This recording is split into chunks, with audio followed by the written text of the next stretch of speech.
Salut tribu d'horreur! Si vous me suivez depuis un petit moment déjà, vous savez sûrement que je suis un fan fini du genre slasher pis que, comme plusieurs d'entre vous, j'adore ça des années 80. Je les aime à cause de leur ambiance rétro, leur musique, leur cheesiness, pis surtout parce que c'était les meilleurs! Mais des fois ça m'arrive de tomber sur des petites perles un peu plus récentes comme Lost After Dark, un film canadien réalisé par Ian Kessner qui est un hommage aux vieux slashers des 80s. L'action se déroule en 1984. Pendant une soirée dansante à l'école, un groupe de jeunes aussi stéréotypés les uns que les autres, mais surprenamment intelligents par moments, décide de voler un autobus scolaire dans le but de se rendre à un chalet pour aller passer un week-end où l'alcool, la drogue et le sexe seront de la partie. Malheureusement pour eux, mais heureusement pour nous, amateurs d'hémoglobine, ils se rendront même pas au chalet. Shit! What you mean? Leur autobus va tomber en panne sur une route déserte en pleine forêt. Non loin d'une ferme supposément abandonnée. Où il y a plusieurs années vivait une famille de cannibales qui a été tuée lors d'un affrontement avec la police. Emmett Jones, this is your last chance. Sheriff, we're gonna eat you alive. Texas Chainsaw 3D, anyone? Les ados vont donc se rendre à la ferme abandonnée en quête d'un refuge et d'un téléphone pour l'appeler de l'aide. Mais surprise! Un des cannibales a survécu à l'attaque policière, puis nos jeunes vont se faire massacrer un par le tueur qui est pas chaud à l'idée d'avoir du monde qui se promène sur sa propriété.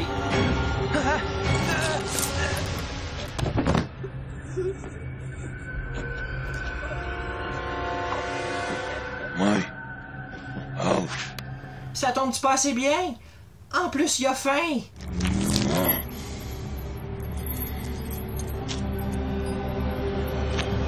Sur la pochette du DVD, on peut y lire en citation « Le meilleur film des années 80 qui a pas été filmé dans les années 80 ». C'est pas totalement véridique, mais c'est assez proche de la réalité. Parce que selon moi, Lost After Dark est un des meilleurs hommages aux vieux slashers sortis dans les dernières années. Mais c'est loin d'être LE slasher de tous les slashers. Parce qu'évidemment, le film, il est pas parfait, il comporte son lot de défauts, mais c'est rien qui vient vraiment gâcher le visionnement. Mis à part le look du tueur qui est assez ordinaire, merci. C'est un hobo d'encroche. C'est surtout au niveau de l'histoire que Lost After Dark perd des points.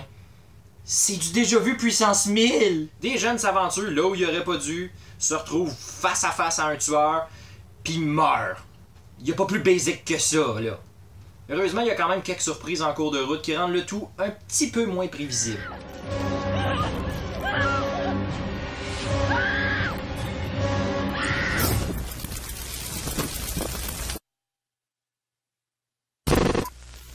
Puis évidemment, comme dans tout bon slasher qui se respecte, les personnages sont hyper clichés. On a Adrienne la fille sage avec un passé sombre, on a Sean le sportif populaire, on a Johnny le trou de cul, Heather la bimbo, Marilyn la punk, Toby le gros nerd, Wesley la minoire, puis Jamie la fille tough.